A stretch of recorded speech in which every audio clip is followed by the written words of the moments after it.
بسم الله الرحمن الرحيم. Last night and the night before we spoke a little bit about sujood and standing and straightening the rows. I want to just touch lightly on the importance of straightening the rows in Salah. We know that the Messenger ﷺ, he would straighten the rows himself. He would go and he would look at the rows and he would tell them, إِنَّ تَسْوِيَةَ الصُّفُوفِ مِنْ تَمَامِ الصَّلَاةِ.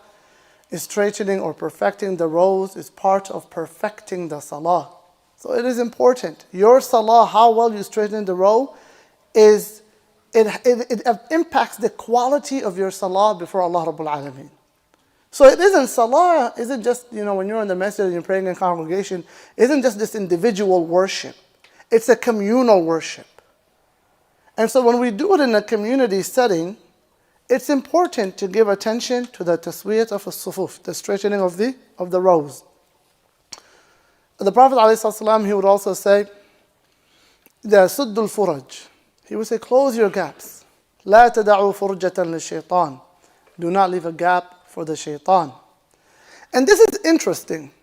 What does it mean to leave a gap for the shaitan when you're in the rows? In Islam, we're taught that we're brothers. إِنَّمَا الْمُؤْمِنُونَ إِخْوَةً. We aren't bothered by becoming close to a Muslim brother or a Muslim sister. It doesn't bother us. It shouldn't make any Muslim uncomfortable to stand shoulder by shoulder with two Muslims on their sides. Even more than that, we share plates and dishes and we eat from the same dish until modern times, right? Everybody make your own plate and your own dish and eat by yourself and take your to-go box and so on, right? But this isn't the way of the ummah, right? You would have a big dish, all hands in the same dish, and nobody would be grossed out by that. Today, it's not hygiene, and alhamdulillah, there's some validity to that. Of course, we want to maintain cleanliness and so on. But this sense of brotherhood, this sense of ukhuwah, this sense of becoming close together and sharing a space together, sharing a meal together, standing in front of Allah subhanahu wa ta'ala together, closing our gaps, it unites us, it brings us closer. Physical proximity strengthens relationship. The closer you are to a person physically, the stronger your relationship psychologically. Whenever you keep a distance from a person, the less likely you are bothered by, the more likely you're bothered by them.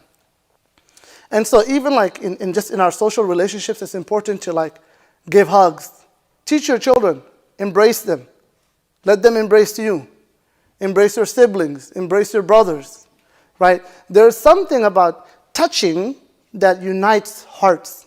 It unites people. But one of the things is, well, I don't know you, so I'm not going to touch you. I don't know you, so I'm not even going to talk to you. And if you talk to me, who are you to talk to me? Right?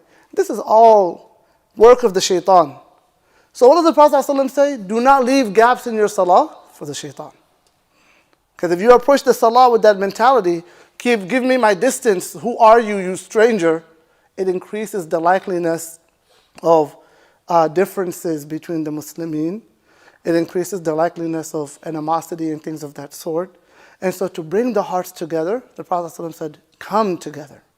Don't leave space between yourselves, especially when standing before Allah subhanahu wa ta'ala. And so all of this, it shows us the importance of what? Attending to the straightening of the rows in salah.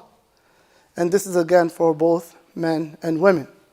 And it's also sunnah for the imam to emphasize this. Why does the imam, out of all the things he says, Staw, staqimu, sabu, sufu. Why is he repeating this every salah? We've heard it every time, right? It's redundant. But it's important. Because this idea, this practice of physical proximity and closeness and unity, it brings the community together, brings the ummah together. So this Ramadan is, we know the masjid is full.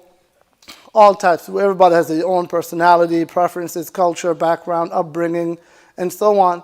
We want to come together as a ummah.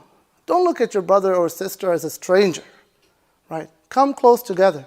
So what are some of the etiquettes we mentioned yesterday? One thing I mentioned before salah, if the row in front of you is not complete, don't start another row. Right away, move forward. Do not start a row until the row in front of you is complete. Look ahead. Is there a gap? Yes, I have to fill it. That has to be one. A lot of people, like, I come in, it's like, I see two brothers standing, I'm going to stand. No. Look, if there's any gap in the row in front of you, go in and fill the gap. If there's space open, every time after 2 rak'ahs, somebody gets up and leaves. And the Imam, that's why the Imam shouldn't just right away start the Salah. The Imam should wait, tell everybody straighten your rows, close your gaps. If somebody's gone, give the people time to straighten their row.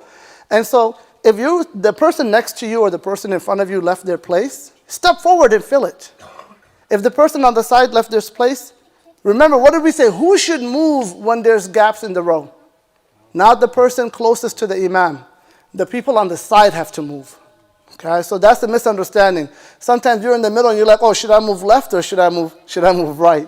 If you're in the middle, you don't move. You stay.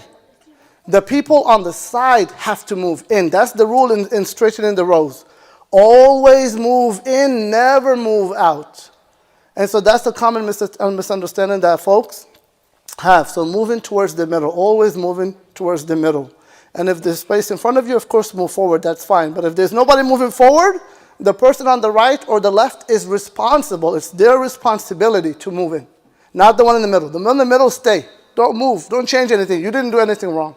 The people on the sides have to start coming in. They're supposed to come in. And so I emphasize this just so that we understand the importance of straightening the rows. And Ramadan, of course, is a great time to practice that because people are leaving, people are coming in, people are going, people are standing, and so on and so forth. So be mindful, be attentive, pay attention to the details. The details matter, right? The details matter, my dear brothers and sisters. Oftentimes we're just like, oh, it's no big. No, these things matter. If it didn't matter, the Prophet ﷺ wouldn't have commanded it regularly, repetitively, right? So these things matter, so I give attention to them. May Allah subhanahu wa ta'ala grant us understanding. May Allah bring our hearts together, bring our rows together. May Allah forgive our sins. Allahumma ameen wa sallallahu wa sallam wa barak ala Sayyidina Muhammad wa ala alihi wa sahbihi walhamdulillahi rabbil alameen.